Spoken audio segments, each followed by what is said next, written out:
Guys, I just found another video from the same guy, Rob, as the last video I just did. Literally within a few seconds, this one just popped up. So I'm just going to go ahead and riff. I haven't watched this yet. All right. I just got really intrigued because it's a single guy who's 63 years old from the previous video. Same guy, Rob, right? Didn't expect dating to be like this in Colombia. Let's see what Rob has to say. We're going to be chatting with my awesome guest that I just chatted with about cost of living, comparing Colombia to America. If you want to check that out, jump on into that video here.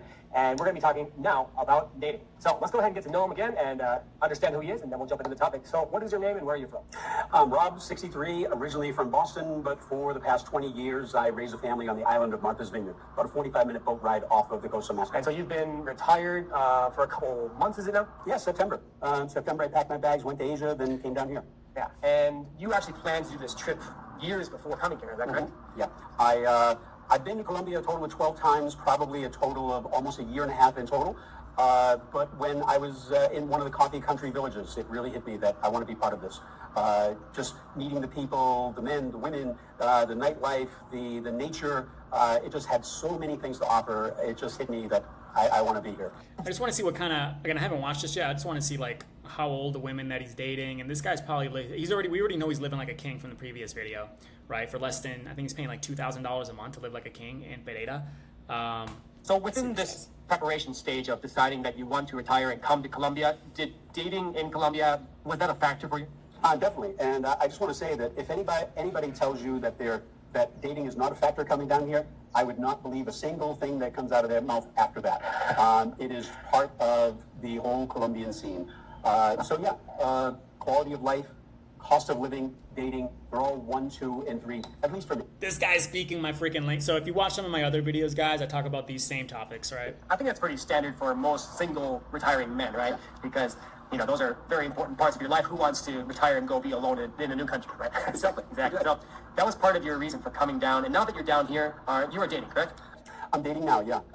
Early on in the process, we're kind of... Guys, if you haven't watched my other video on, I forget the other guy's name. He was African-American from the States, and his mindset compared to Rob's mindset. The other guy is 45 years old. The other guy is 45 years old thinking like it's over for him in the West. This guy is 63 years old. Let's go, Rob. That getting to know you type of feel for a couple of weeks. So we'll see how it goes. Very nice woman. I'm a better person for knowing her. Was it comfortable getting into the dating scene here as a retiree from America? No. I mean, you put up an ad, you write a paragraph, and then all of a sudden you're flooded with all kinds. So this guy's probably on the dating apps. Put up an ad. I think that's what he means by that. Yeah, I just love this. So this guy's 63. 63 years old, getting flooded with Colombian women. Let's see what else he has to Kinds of say. people that are interested in getting to know you. I'll tell you that as a single guy for the past 8, 9 years up in the island, that the dating apps, you would get a couple of hits here and there. There's no competition, especially in Boston. This guy was in Martha's Vineyard, which is like an island outside of Boston, very exclusive, next to Nantucket, which is one of the most expensive places to live in the United States. The dating is completely different than it is in Colombia. So let's hear his perspective. Here's another story. And did you only use dating apps when you first started dating here, or how exactly did the dating process work for you? Yeah, I think that it was solely the dating apps, only because I came here, and it's not like I know anybody. It's not like I'm part of any community or organization. So your only outlet, I mean, you can go to bars, that's one way. But dating apps get right to the point, and it's the easiest way to meet people. What dating apps did you use? Tinder, which is Russian roulette. But I think that Bumble is a much better platform. I'd agree with him. Yep. So Tinder, Bumble, Facebook dating is a great option. You have Colombian Cupid, which I never use, but I hear people, get matches through that too. So those are really the big three. Bumble being probably the best option, and out of those three. It's paid, it's more expensive. But the better option is Instagram. This guy probably doesn't have Instagram. Rob, 63 years old. I doubt he has an Instagram. But if he did, he'd probably have even better success. And from what I can see there's a much better quality of a person that I'm looking to meet. And let's chat a bit about the differences between dating in Colombia versus dating in America. Because you came to Colombia, you think, okay, let me try out dating in a different culture. How does that compare to dating back home? Well, first of all, it's a whole lot easier. It's you meet somebody and you're getting a couple of hits in the United States. And look at this guy's energy. This guy's 63 years old. It's a whole lot easier. His eyes just lit up. Let's And go, then Rob. it's a feeling out stage, and you don't have that connection, then you disappear. Here, you're just hit in your apps or whatever with so many wonderful women, and just by the pictures, you can kind of get a sense of there might be some compatibility, there might not be, and then you're texting back and forth, and you see if the vibe is going back and forth, and then you take it to the next stage. You meet for lunch, you meet for dinner, and I would say that it's just much easier than it is in the United States. So making that connection, there's just a lot more demand, I guess, for maybe foreign men here than there would be for the men your age there in the U.S. Is that what you're saying? Yeah, I think so, and I think there are a lot of different reasons for it. Economics is one. And you're trying to sift through the people that only want you when they see you as a walking ATM machine. Good call. On the other hand, I think that my perception in talking to Colombian women over the years is that they feel a certain amount of disrespect from the Colombian men, and they'll say, "I never date Colombian men." This guy gets it. This guy gets it. All right, so Colombian women will speak poorly about their men being like machismos. Basically, they lie to the women so that they can like be with other women, which if they were just honest with the women, then it'd be a different story. But Colombian men, from what the women say, tend to lie, right? They're machismos. So women don't like their own men. They prefer foreign men. Same thing with places like Paraguay. Mexico is a different story, okay? Mexican men are more put together, so they're not going to speak poorly about their men. And maybe I'll do a video on that, like which places are, the women prefer foreign men over their own locals. But good call, Rob. He's absolutely right. I feel that the men from Europe, from the United States, are more gentle, they're more caring. Sure. And let's talk about they're more caballero. You hear that word a lot. And there's a different cultural aspect to this, guys. There's cultural differences, right, when it comes to how you date in the States versus how you date in Colombia. If you're more the chivalrous guy, if you're more of like even if you're kind of lovey-dovey, like, ¿Cómo estás, mi amor? Or, ¿Cómo estás, cariño? Mi muñequita. Like, if you use words like that, they love that. Age differences. It's very common to see age gaps between a woman and a man. Have you noticed this difference here in Colombia? Well, I will say that on the apps that I have, there are women that are 18 years old saying, "I really think you're cute," and I think it's bizarre. Look at Rob. Rob is you can put your filters like how old you want. Obviously, you guys probably know this. How old you want the women to be. So the fact this guy's going after 18-year-old women. I don't know about, if I was 60, whatever, you're probably going to attract a certain type of girl who's 19, 20 years old. They probably want it more like a sugar daddy relationship, which exists. Okay, that exists in every single city, in every single country. I don't care what anyone says. Sugar daddy relationships exist. There are younger women who will want you for that type of relationship. And that's your call as an older man. I don't think that would ever happen in the United States. There's definitely an age gap thing going on here. I'm 63. But being 63 years old, you can naturally and honestly and confidently attract women in their 30s, probably mid to late 30s, definitely attractive women in their 40s. As a man, 63, like Rob, genuine relationship type style. My girlfriend that I'm dating right now, she's 45. Some people are attracted to beauty. Some people want intelligence and maturity, and you can talk about life experiences. So when you bring up how accepted this dating, people have your age or the age gaps is very an accepted idea.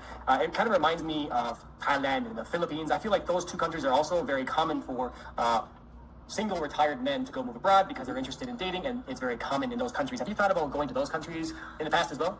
Well, I've been to Thailand. I just got back. I did 2 months there. I met a couple of people organically and in restaurants on the beaches and all, and the people are so friendly there. It's almost like I didn't need an app. I will say that when it comes to dating and the age gap here in Colombia, it depends on where you are. If you're in Medellin, you're going to hit over and over and over at 63, at 83, with people that are 18, 20, 21 years old. So, yeah, again, I think that's more like sugar daddy stuff. If you're a girl who's in her early 20s, that's more that type of relationships, which I don't talk about on this channel. Never had a sugar daddy relationship, but I know it exists. I know guys who do it. And so that's probably what that's about. When a girl's in her 20s and a dude's in his 60s. From what I understand, a lot of people go to the Philippines. And what I mean by sugar daddy relationships, dude paying a girl to basically, she's not like an escort technically, but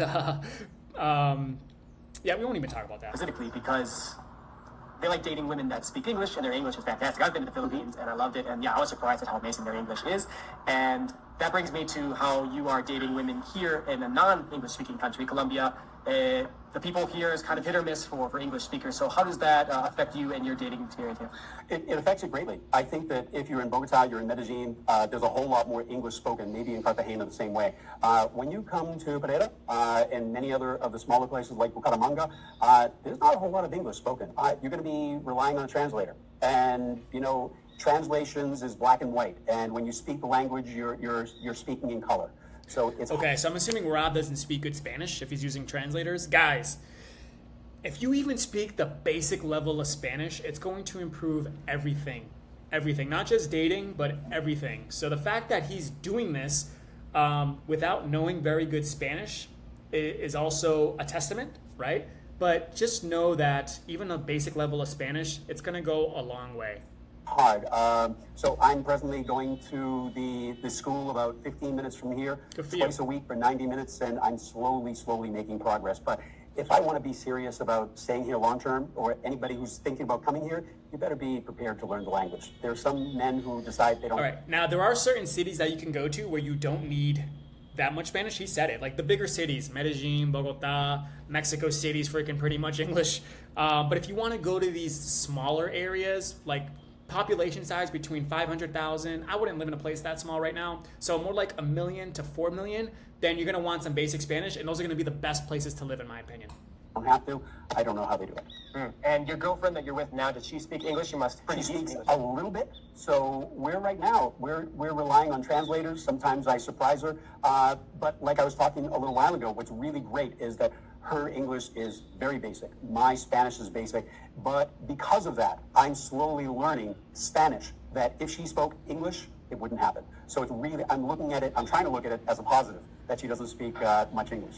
So besides this type of different aspect of dating in Colombia, you know, choosing to be with a girl that doesn't speak perfect English, what other differences, cultural differences, are there between dating a Colombian woman and dating back in the States? The concept of time.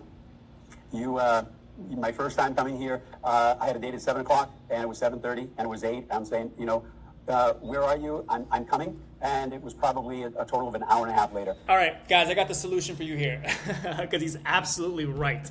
If you expect a girl from Latin America, not just Colombia, to be on time, then that's just, you're just going to have your expectations.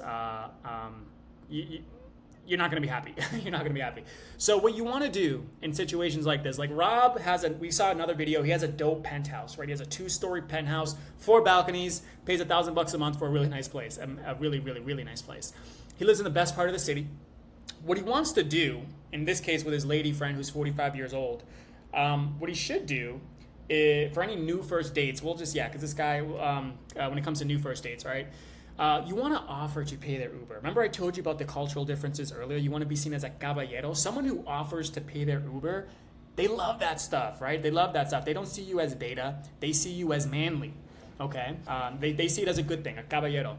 Now it benefits you mostly, not just for that aspect, but also because of the time aspect. When you order someone's Uber from where they are, because you're going to want to meet them in your area, right? Just logistics-wise, that's another topic for another time, but you want them to come to you, right? In a nice first date spot near where you live is going to be ideal.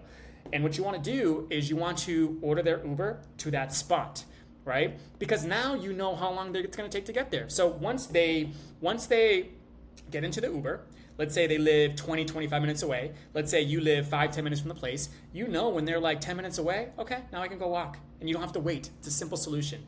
Another thing you can do, assuming someone doesn't want to take you up on that offer, which very few will, you just ask them, you tell them. So about like when it's like maybe half an hour to an hour away, you just tell them, oh, by the way, and this is in Spanish, of course, oh, by the way, I only live like 10, 15 minutes away from the place. Can you give me a heads up when you're about 15, 20 minutes so that, you know, we can meet around the same time? Problem solved.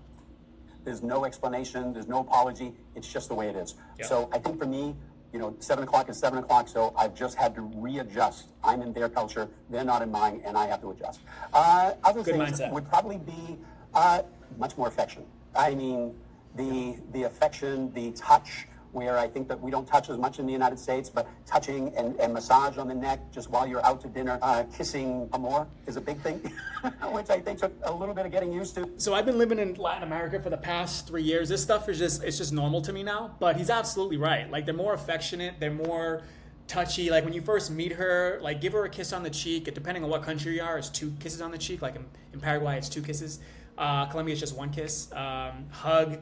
You know, walk along the street like this, like, you know, holding arms or even holding hands. When you don't even like know each other that well, and that's the way it is. They're not cold. They're very warm. These women are super affectionate. They're hot. They're warm, right? Using words like me, cariño, right? Like you want to use these affectionate words with them. It just they love it. It works well. Versus if you were to do that with an American woman, like it would be totally different, right? It's more cold. It's less affectionate. So this guy's absolutely right. Because amor will come up pretty quick, and I think it's much more accepted in some parts of Colombia than the other. But I think that there's just the connection that you begin to experience here is much more accelerated than it is in the United States. Let's talk a bit more about that, what you just mentioned, the speed, the pace of dating. How does that compare back to the States in terms of like getting serious? I think that there's much more of a getting to know you thing in the United States. You're going to date 1 time, 2, 3, 4, before things tend to get serious a lot of times. Here, I think it's accelerated. I think that they feel they get a sense of you, you're a good man, there's a sense of trust, and things can accelerate much more quickly than back home. Do you think like saying I love you or hearing that from your date is pretty common within the first couple dates, or how fast do you think that? Oh, I think by the end of the first date, you'll be hearing that. Yeah, I think. Besides of more, which means love, which almost means I love you, right? In English, at least. Yeah. You're saying that you've heard it at the end of your first dates already? And the thing about it is, it's not the word, it's how the word is said. You know, it's almost like the Medellin accent makes people melt. But even here, you know, my girlfriend, the way that she says amor, there's so much inflection, there's so much emotion in it. And it really, every time I hear it, makes me melt a little bit. It's a really good feeling. It's a confidence booster. And it makes me, in turn, want to give that same emotion back to her. Damn, Rob gets it, man. Rob gets it. So, yeah, there are certain words that you might want to avoid to be a little overly affectionate. Like amor is fine. Like mi amor, it's kind of like playful, right? It's kind of like okay to say. But once you start getting into like te amo, if you say te amo to someone, that's a lot more serious, right? Versus mi amor, right? Or te quiero, yo te quiero mucho mi amor, right? Yo pienso en ti mucho. Like you talk like that with them, they love it. But once you start you want to avoid like saying mi amor te amo, right? That's a little more serious. That's probably like way down the line. So there's certain words you want to use, but he's absolutely right when it comes to like the affection and the words and all that. Talk a bit more about the red flag and scams of Medellin a bit later, because I wanted to get a bit deeper on this topic and talk a bit about the expectations that women that you have dated have had. Do you see that they have different expectations from the man as opposed to back in the States? Perhaps. I think wherever you go in the world, I mean, still in the United States, the man is expected to pay for the date. It could be a $200 dinner, and you're expected to pay for it. More so in Latin America. Like, you better pay for the date in Latin America. Versus in the States, it's like more 50-50. Women might even get offended if you like offer to pay. But in Latin America, yeah, you better pay for the first date, and it's not going to cost you a lot of money. I think that, like my girlfriend, she wants the door open for her. She is a traditional value woman, and I totally respect, and that's the way that I was raised. If you're a gringo from the United States, from Europe, from Canada, you come down here with dollars, you come down here with euros, and you have the ability to go to a restaurant that is a little bit more than a cup of coffee at Starbucks to have this wonderful meal that is just impossible for so many people here in Colombia. So I think that is on the mind. So it's something that you have to realize. How about for gender roles, like expectations for gender roles and for perhaps communication? Because, you know, we communicate, the gender roles are a little bit different, I think, from back home. I think that women tend here to be more feminine. Women tend to dress more provocatively. A lot more, I would say. And that I'd say more elegantly as well. Like, these women dress to impress, right? Yeah, provocatively, you can use that word too, but I say they definitely dress more feminine and elegant than what you see in the West. Took some getting used to. You know, I love taking care of my woman, and I like to be protected. At the same time, you know, I'll come downstairs into the lower level of the apartment, and she is cleaning the apartment head to toe. And I'm saying, you don't have to do that. She said, let me take care of it. You go and read, and showing that appreciation really means a lot to me. Yes, guys. Your girl wants to show you affection. Like, I've had obviously girls who cook, who clean, who cut your toenails. They want to feel valuable. They want you to feel valuable to your life. It comes back to what I mentioned in another video. You should be living your life, right? You should have your ways of how you're living your life, and she wants to join that. She wants to add value to your life. She wants to be a complement to your life. She wants to be a complement to your mission, right? That's just the way it is. It's more traditional. They're more feminine. They want a masculine man. Do you think a lot of retiring men that are single, they appreciate that type of traditional woman and their gender role that they have in countries like here in the Philippines and such? In this mode here, and the gender roles are definitely there. Women are more feminine. Women are more provocative, they show more emotion, but then they don't mind cooking, they don't mind cleaning, because they know that there are certain roles and they're totally fine with that. So let's move on to the cost of dating, because we chatted about the cost of life, and we chatted mostly about accommodation. Before we get into this cost of a date, guys, you should spend no more than maybe 10, 15 bucks max, okay? The date should be about 1 hour long. You should probably have one drink if you drink, or if she drinks, you can just go for a coffee date. It's even cheaper. But the most I ever spend on a first date is probably 10 bucks usually for one drink each, or maybe 15 if it's like a higher end place. So let's see what he has to say. Food, transportation, and especially when you're food. Yeah, you shouldn't. I don't know. We'll see what he says. Dating and no food on the first date. And you don't perhaps have a committed relationship yet. The cost of dating can really skyrocket the full budget that you have in a month. So let's jump into, what does it actually cost to date a woman here? Let's talk about a standard. I've thought about this a couple of times, and I tend to spend more. I'm in a 6 neighborhood, so I go across the street, and you can easily spend $20, $30 per person. It could be, per person, for a really good meal. The other day we got Rappi, which is a food delivery service. They groceries, anything like that. And my girlfriend said she would love Frisbee, which is the equivalent of Kentucky Fried Chicken. She was so happy to just get a Rappi order. We ate chicken. We watched a movie, and I have in my mind that I've got to spend all this money, and you really don't have to. You can walk out of a 6 into a 5 and a 4. You can get amazing food for like $5 or $6 a piece, and you can get a beer for like $1.25 or something like that, and you can have a great time. So you say absolutely. So if he's not talking about first dates, he's talking about like his girl, right? Like his girlfriend. So most places, like if you go into a decent restaurant, you'll probably be about like 10 bucks per person. You probably get away with like 20 bucks for like a nice date, a dinner date, something like that. If you want like the higher end, you'll probably be at like 20 to 40 bucks per person, right? So it's still very reasonable to go on dates with your girl, with your main girl, right? Yeah, you can actually go dating quite easily without breaking the bank here, right?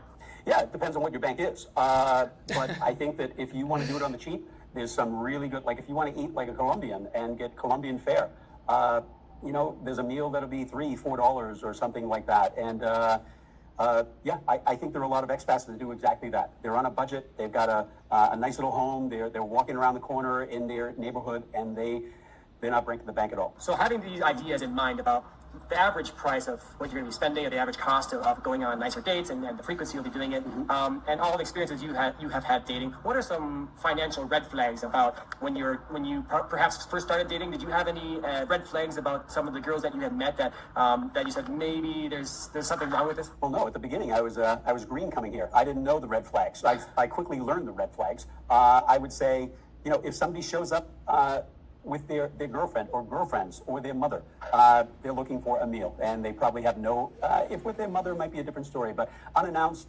girlfriends, they're looking for a meal. My other thing is like looking at photographs. If they're showing me photographs and in the background they're in a beautiful high-end hotel, that's giving me red flags. That's not their home, that's a hotel that they can't afford. And it's telling me a lot, especially if it's multiple. All right, I think Rob has some good experience here. Let's let him keep going. Photographs in multiple hotels. Other red flags. I think that I have had a lot of positive experiences. And the red flags, possessive. I think sometimes, where you're going, what's going on, and so you think the jealousy aspect of the culture here? All right, I'll give you some red flags, guys. So yeah, Rob hit it with like if a girl if she doesn't want to go alone, like if she says, "Oh, I don't feel safe yet," or "I want to go with a friend," just don't even do that. Don't even bother. He said if a girl has like pictures like traveling a lot or vacations, yeah, they don't have the money for that. Some other dude is probably paid for that, but whatever. Like doesn't mean it's a deal breaker, right? It's just she's probably dated other foreigners who invited her to places, right? I'd say, let's see, what are some other red flags? If a girl's like overly sexual via text in the beginning, huge red flag, right? If she's talking about sex via text message, via dating app before you even meet the girl, your warning signal should go up high, okay? Especially in Colombia. So that'd be a case where you might want to just skip that one. A normal girl is not going to do that, okay? So just if a girl's overly sexual, just avoid her, my opinion. And that's really it. I mean, if a girl asks, let's see, what else? There's not too many red flags like that you can see beforehand. Obviously, when you meet someone, then there's more. But I think Rob hit some 2 good red flags there. Is kind of a turn off for you? It's kind of a game. Like, you can expect it, it's going to happen, and you just have to overcome it. Like, you need to chill. I'm not that guy, tranquil.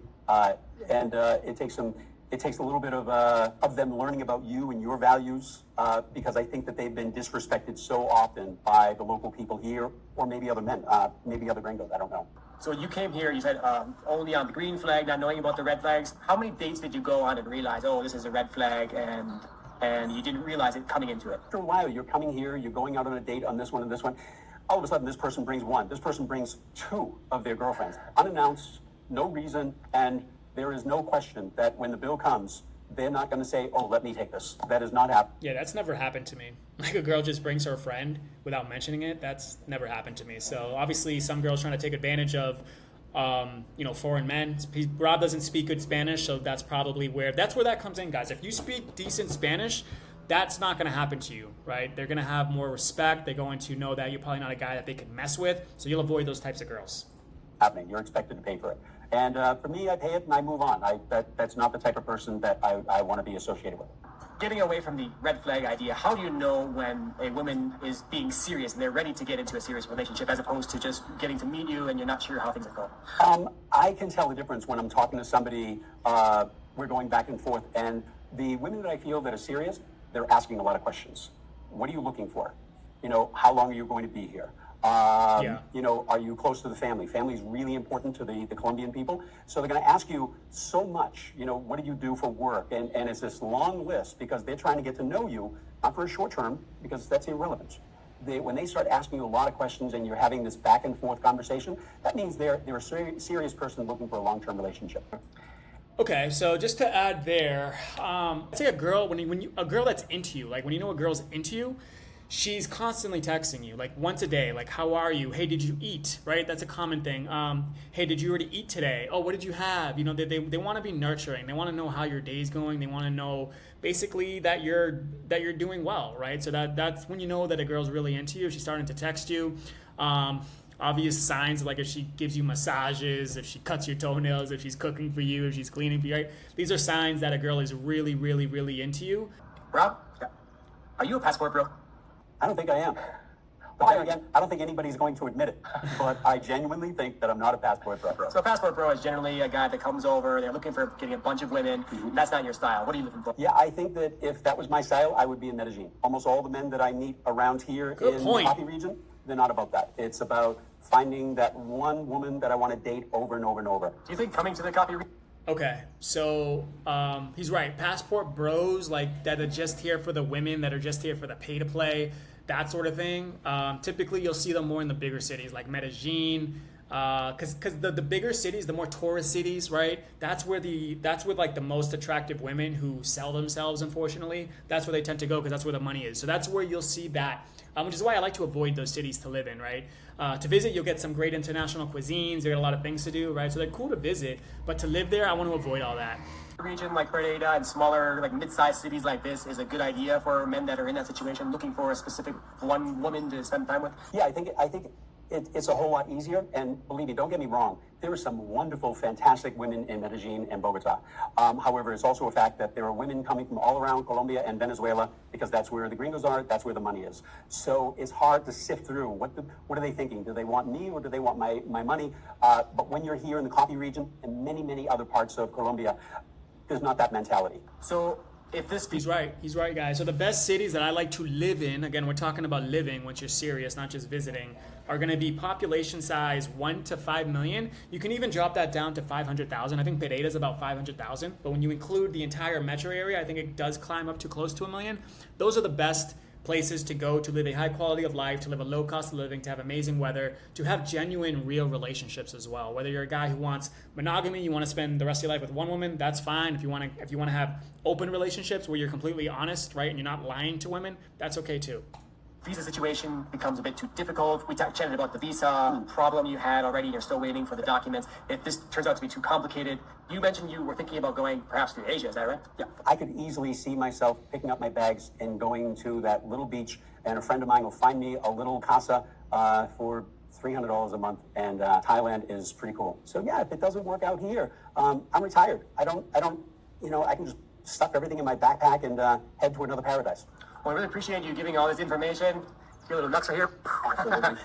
All right, so yeah, I think that's it. So, look, guys like Rob, I know that a lot of guys like Rob that don't speak good Spanish tend to go to like Southeast Asia because of the language mainly, and I guess it is cheaper. I've never been out to Thailand or Philippines or anything like that, but big respects. I mean, Rob is someone who's 63 years old. He doesn't speak good Spanish. He's working on it, which is good, and he's living an extremely high quality of life where he feels safe, where he's spending less than $2,000 a month to live like a king. He's in a walkable area, doesn't own a car, which we learned in the other video, and basically living his best life at 63 years old, attracting women in their 40s and even younger. And just big respect to Rob, man. If this is someone that I just wanted to share this because I just wanted to share this to inspire the older guys that watch this channel. You're in your late 40s, 50s, 60s, even 70s, guys. It's not over for you, okay? There's a lot of opportunities. There's a lot of things to be excited about, to look forward to, and hopefully Rob was able to show you that. So thanks for watching. Check out some of my other videos where we talk about these same exact topics in terms of living a higher quality of life in Latin America, and look out for the next one.